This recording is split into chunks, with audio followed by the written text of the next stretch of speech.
Well, I'm very appreciative to have Megan Ruth here with me all the way from Toronto, Canada. How's it going, Megan? Good. How are you? I am doing very good. Megan and I work together in London, which is where I met her, and Megan's got a very unique perspective on life in both London and in Canada, because just a couple of weeks ago she's moved back to Canada. She has the experience of flying back to Canada and also the experience of both being in London and Canada and seeing how people are dealing with it differently.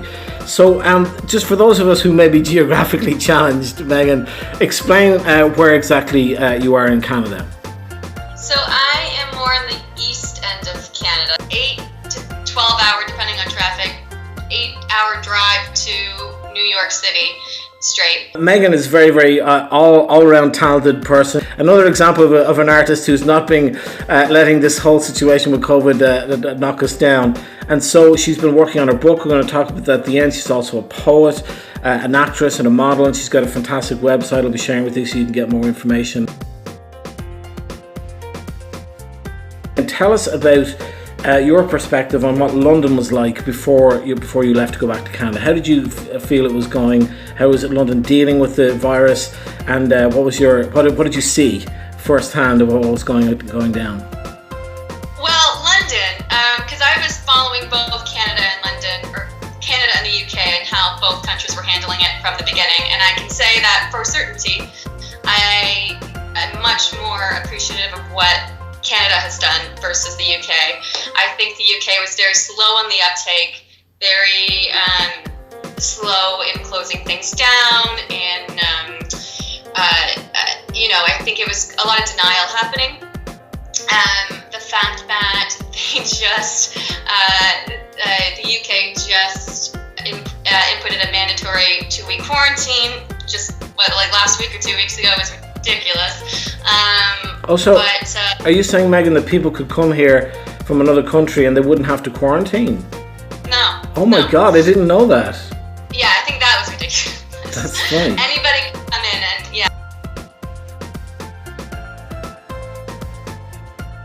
So we were sitting there in the park, and I thought it was remarkable. I remember saying to you, when we were sitting there, like, no one is wearing any mask. You wouldn't even know that this was happening, right? And that was about a month ago, was it? Was it 3 or 4 weeks ago? Yeah, it was about a month ago now.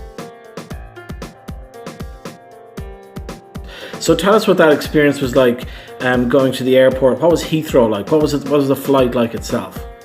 I mean, Heathrow. Everybody who has flown into Heathrow knows that airport is usually packed. There's always flights coming in, packed. It was just empty. I mean, there were still people there. There were still, flights going and coming in, but considerably less. I would say less than half full. The atmosphere at the airport and on the plane was very rigid. Obviously, masks are mandatory on flights, and they take your temperature before getting on the plane. On long haul flights. On my flight from London to Toronto, they give you pre-packaged meals. They don't serve coffee; it's only water bottles.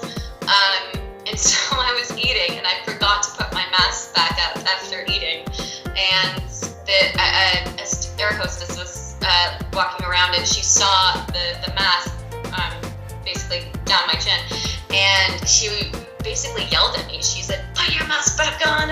She was very rude about it, but I mean, that kind of gives you the idea of the tension the stewardesses had. Was the flight full? What was it like? No, I would say it was about half at least. Everyone basically had a row to themselves unless they were traveling with another person. So you go back to Canada, and the first thing you had to do was you went back to your parents' home, but you had to quarantine as per the government policy there. So tell me what that was like to go home to your parents' house and then to have to quarantine. Well, yeah, I mean it was hard. I mean, it was good to see my parents, but it was hard not being able to hug them. I hugged my dogs. That was great. But I saw the pictures. They look very happy. They look like happy dogs. Yeah, and they even remembered me. Of course.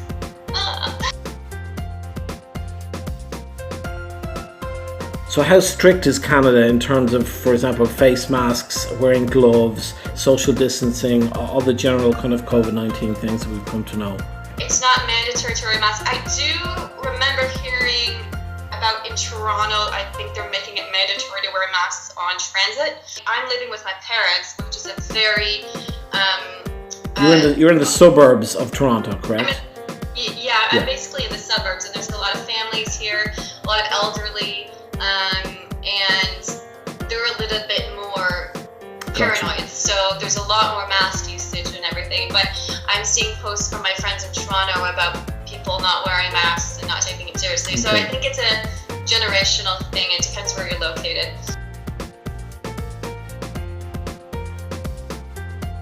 So right now we're in stages. So it depends on the location and the area, and Ontario's divided into different regions.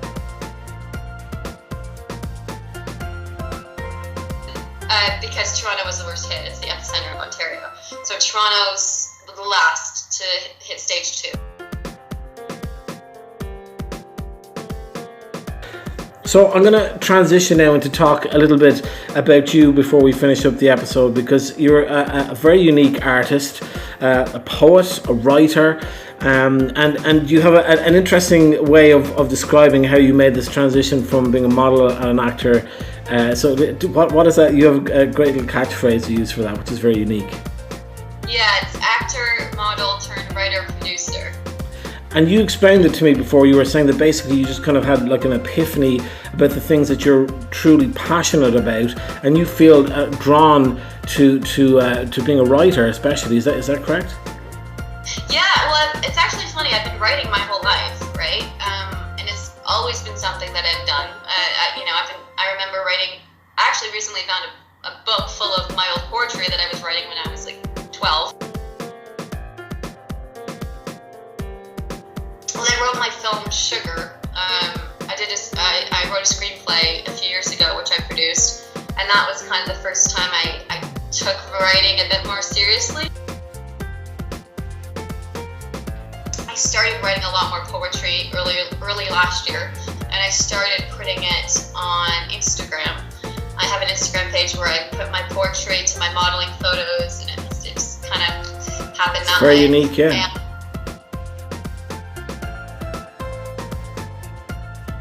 You're a really good example of somebody who has taken this lockdown as an artist and has decided that you're going to make the most of it. So tell people the story about how you completed writing your first book. I really put my foot down during lockdown, and I said, I'm going to finish this thing. So I did, and I finished my first book, or the first draft of my manuscript, and it's amazing. It was a really proud moment for myself because it's the first time that I actually stuck through and finished it. So that's amazing. Well done.